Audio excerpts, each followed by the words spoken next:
Pasensya na. Hindi kayo kasya dito. Bantayan mo yan. Sa iba na lang kayo lumapit. Sige po. Salamat na lang po. Sige. Pasensya na kayo, ha? Alam niyo, pakiramdam ko, napaka-inutil ko. Nasabing padre de pamilya ako. Pero wala akong nagawa. Siyang wag na lang masisiin yung sarili niyo. Hindi niyo naman ho kasalanan yung nangyari. Sino namang kapitbahay ang magtitiwala sa atin? Siyempre wala. Lahat natatakot. Sino wala eh? Meron nga tayong kasamang taong nakapatay ng tao. Takot sila. Inang. Huwag niyo na pong patulan. Mag-concentrate na lang po tayo sa paghahanap ng solusyon sa problema. Sige, total. Wala naman akong maaasahan ni isa sa inyo. Ako nagagawa ng paraan. Sige, total. Meron naman akong naitabi dyan sa pagbebenta ko ng kung anik-anik eh.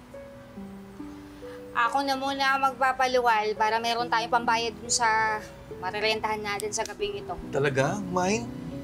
Sabi na nga ba, may ginintuan ka rin puso eh. Gusto mo ganito, ite-text ko na si Anton.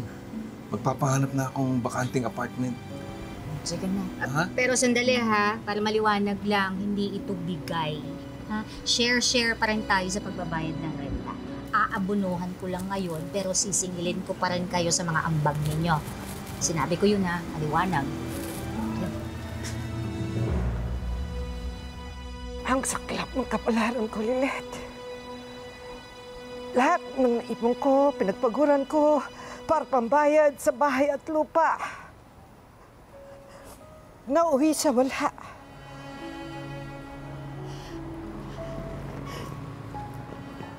Buong buhay ko, nagpakakuba ako bilang isang kasambahay para lang may maipundar.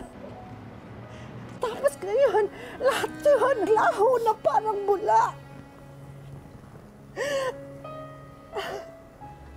At ang pinakamasaklang pa nito, nakapatay ako na hindi ko sinasadya, anak. Tapos anak, baka pwede pa akong makulong ng mahabang panahon. Hindi po, Tinang. Self-defense naman po yung ginawa niyo eh. Inosente po kayo. Tsaka, di ba, pinagtanggol niyo lang naman po ako.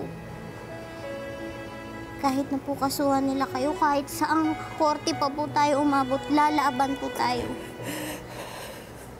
Hindi na po ako papayag na maagrabyado tayo o kayanan lang tayo ng iba.